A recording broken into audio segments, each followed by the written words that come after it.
message out there. I know it's a little crazy outside the Bell Center, but we hope everybody's enjoying themselves and has a great time, but and especially at Saint Jean Baptiste Day, and it's such a special day to celebrate. But let's make sure we all celebrate responsibly and get home safe. We'll take the first question from Eric Engels.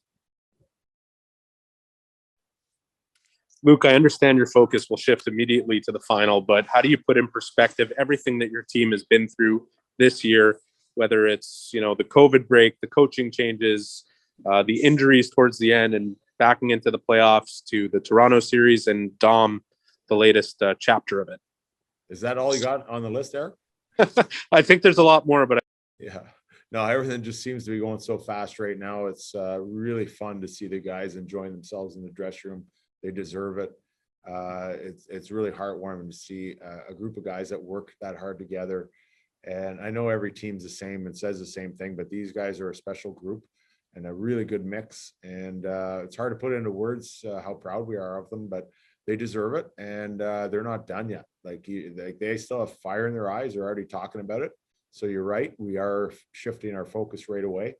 We'll probably step away tomorrow and just take some rest and come back on Saturday and do a little work, and Sunday get right back at it. And we're looking forward to the challenge. Josh Clipperton. Hey, Luke, congrats. Just wondering if you were able to, I'm assuming you guys FaceTimed with Dom after the game. What was that like? Yeah, I fist pumped him on the video screen. I don't know if we actually got it connected, but it was pretty close. He was definitely very excited and happy for us, and I'm sure his heart's torn. He'd love to be here with us, and we know that. So we made sure he was on the TV right when everybody came in. So it was a real quick turnover. The video guys did a great job, and I think Dom wasn't on very long. He wants the guys to celebrate, so he gave just a quick hello and a congratulations, and they deserve it. And he hopes to be back soon. So the guys really miss him and have really respected what he's done this year. So it's kind of that the hard part of the story right now. But you know what? I think the good thing about it is the players got something done, and they can feel like they got it done and extend it so Dom can get back with us. Martin McGuire. Coach, how proud are you about your shutdown line, who had this opportunity to score that magic goal tonight? Yeah, what a play by Phil, and great shot by Lecky. They do so much blocking shots on the penalty kill. Phil was great in the faceoff circle once again. This is the time of the year when real playoff battlers come alive, and those two guys have really shone through. So it was fitting that for our team, the way we play hard defensively and try and do all the right things defensively. It was fitting for them to get the winning goal. Arpin Basu. Hey, Luke, congratulations. We often hear about the place that Carey and Shea, what kind of weight they carry in the dressing room. We don't get to be in the dressing room, so it's hard for us to really get a sense of it. Can you provide a portrait of how those guys carry themselves and what impact that has, what influence that has on your team? Yeah, I think Arpon, Carey is just exactly what you guys get. He's very calm, almost a little frightening calm sometimes. He's so calm. But I think the guys, when he's playing like this and he's walking around the room and he's calm and it's a confident calm, that makes everybody else calm. That lets them go and play their game, knowing that he's back there. And then you got Shea he's a mountain man. He's bigger than life. His stare would probably stop the room. So you have a presence like that on the bench, and he's not a rah guy all the time, but when he speaks, it stops the bench, stops the dressing room. Everybody pays attention, listens, and implements whatever's being said into our game plan. So very helpful for a coaching staff for sure. But I think the guys respect him. They know how he blocks shots, plays hard, plays through injuries and pain. It's pretty hard not to follow that leader. Stu Cowan. Congratulations, Luke. It's a bit of a follow-up on that. As you know, Shea's a man of very few words, and he won't talk about himself. But as a former defenseman in the NHL yourself, what impresses you most about his game? I think the way he plays with no fear, not meaning like toughness wise, playing the game. Like, I mean, he's a big guy. He has to. He's up on the offensive rush. He's not afraid to join to be that fourth man or the third man in the rush, and he works his way back. He plays physical. That's very taxing on a person's body. So he does it. I try and look at him, on certain changes to see. I don't want other teams to see, reactions, but to see if he's okay and he's okay to stay out there for a bit. And I'd say about 99.9% of the time, it's always yes. And he gives it all for the team. And you're right, he doesn't want any fortune or fame from it. He just wants to do the right thing for the team and be a good leader and a good example, and all he can do. So, he's the perfect captain for any hockey team, but we're so lucky to have him. Luc Chalina. Merci, Sam. Luke, you played in that league for 20 seasons. You're in the coach career for almost a decade now, and you've never been there before the Stanley Cup final. So what that means for you personally, and how do you guess like Shea Weber might feel at his age to be in there for the first time of his career? Yeah, no, I think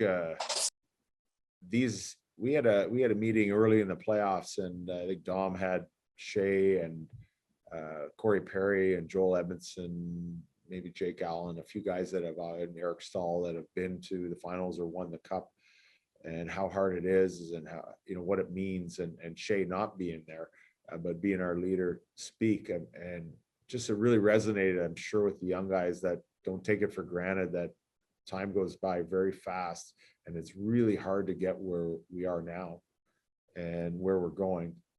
So when we have this chance, we have to really grasp that opportunity. And I think you're seeing it in our play over the last 3 or 4 games, especially. So, I think, it means probably the world to all the guys pulling to get Shea there, and Shea'd be the first guy. Don't be pulling for me. That's what he's like. He'd be like, pull for yourself. But, I'm just happy for the guys. It's so happy to see them with that trophy at center ice, and I'm looking forward to see him with the next one. We'll take 2 more for Coach. Jonathan Bernier. Thank you, Sam. Hi, Luke. What you did say about Carey and Shea, their calmness and the confidence that they have or that they give to the group, is it one of the things that help the team to have that good record in overtime? You're now 5-1, so that's pretty good. I think so. I think, that's a great question, because I think we've evolved from the regular season. I know it's different because it's 3-on-3, but we struggled through the whole season until the end, until our last 2 overtime games with our overtime record. But, I think our confidence built in that Toronto series, getting those 2 overtime wins, and then, against Winnipeg to close out a series, and then to do it again tonight. I felt like we're ready. We're just rolling over. We're rolling over, playing the same style of game every shift, and we're going to make them crack first. And I think it's worked. The guys believe in it. They believe in each other, and it all starts from the top, whether it be the organization. It's like your ownership and management, and the coaches down to the players. But on the bench, and the feeling of play, no one else can go on the ice other than the players. So it's your leaders, it's your captains, Shea, and I haven't really mentioned Gallagher and Paul Byron, but how good have they been in the playoffs? Maybe not crazy amount of points, but just the grit that Gally brings in front of that crease to create havoc for those defensemen on goaltender and the other teams.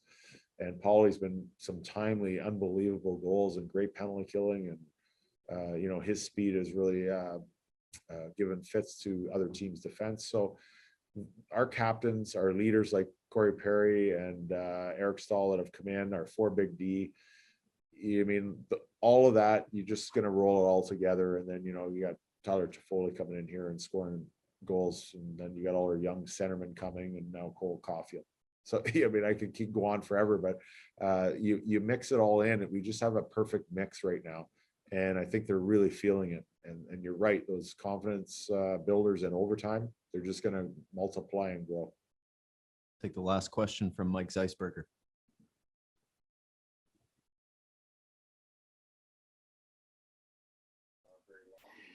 Yeah. Thanks for doing this, Luke. Can you just talk a little bit about the road ahead and the challenges that Tampa Bay and the Islanders you might have with them going into the final? Yeah, Mike, we got two teams to kind of watch. We're lucky enough to have one more game to watch them tomorrow night and get a little bit of a feel. And we already have our video guys already have both teams loaded in our computers, so we can start to work right away. And it's not too really hard to figure out both teams. One team kind of plays like us, and the other team is a very, very dangerous offensive team.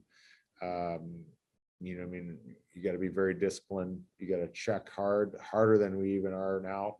And we're not really looking too far ahead, but we know who we're going to play as one of those two teams. So we really want to start focusing on preparing ourselves and our game and making sure our game's getting better.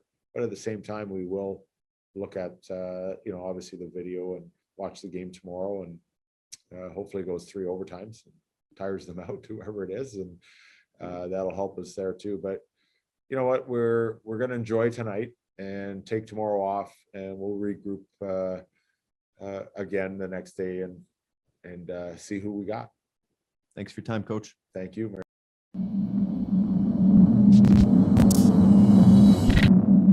Ha ha ha.